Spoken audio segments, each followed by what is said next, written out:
আমার আজকের চিকেনের রেসিপিটা প্লিজ আপনারা একবার দেখুন তো। এর আগে আপনারা এর থেকেও সহজ পদ্ধতিতে চিকেন আপনারা বানিয়েছেন কিনা? তো আজকে আমি বানাচ্ছি মরিচ চিকেন। তার জন্য এখানে প্রথমেই গ্যাসে কড়াই বসিয়ে দিয়ে দিলাম কিছুটা সর্ষের তেল। তেলের মধ্যে আমরা বেশ কিছু উপকরণ ভেজে নেব। প্রথমেই দিয়ে দিলাম আমি দুটো বড় সাইজের একটু বড় বড় করেই কেটে রাখা পেঁয়াজ। দিয়ে দিচ্ছি এর মধ্যে প্রায় 7 থেকে 8 কোয়া মতো রসুন, 1 ইঞ্চি মতো আদার টুকরো।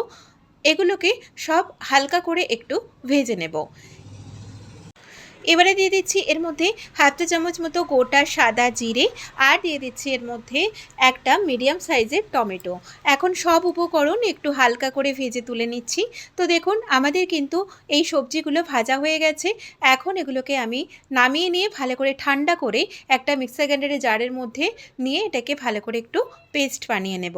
আর এখানে আমি নিয়ে নিয়েছি প্রায় 400 গ্রাম মতো চিকেন। আর চিকেনটাকে কিন্তু আমি একটু ছোট সাইজ করে কেটেছি। এর মধ্যে প্রথমেই দিয়ে দিলাম স্বাদ মতো লবণ, দিয়ে দিচ্ছি হাফ চা চামচ মতো রেড চিলি পাউডার আর হলুদ গুঁড়ো। তবে ঝালের পরিমাণটা আপনারা নিজেদের স্বাদ মতো অ্যাড করবেন।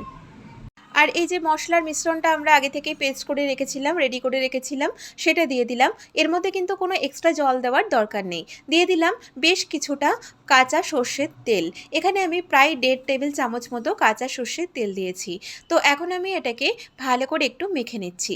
এই রেসিপিটা বানাতে কিন্তু একদমই কম উপকরণ লাগে আর একদমই কম সময় লাগে। তো এখন আমি এর মধ্যে দিয়ে দিচ্ছি বেশ কয়েকটা গোটা গোলমরিচ আর চেরা কাঁচা লঙ্কা। চিকেন থেকে যে জল বেরোবে তাতেই কিন্তু চিকেনটা আমাদের খুব সুন্দরভাবে সেদ্ধ হয়ে যাবে। আর চিকেনটাকে আপনারা অবশ্যই একটু ছোট ছোট করে কাটবেন, তাহলে দেখবেন বেশ ভালো তাড়াতাড়ি সেদ্ধ হবে। তো এখানে আমি স্টিমে বসিয়ে দিলাম, তার জন্য একটা কড়াইতে বেশ কিছুটা জল দিয়ে দিয়েছি। জলটা বেশ ভালো ফুটেও গেছে। এখন আমি এটাকে ঢাকনাটা বন্ধ করে প্রায় আধ ঘন্টা আঁচটাকে মোটামুটি একটু কমিয়ে নিয়ে স্টিমে বসিয়ে দিয়েছি।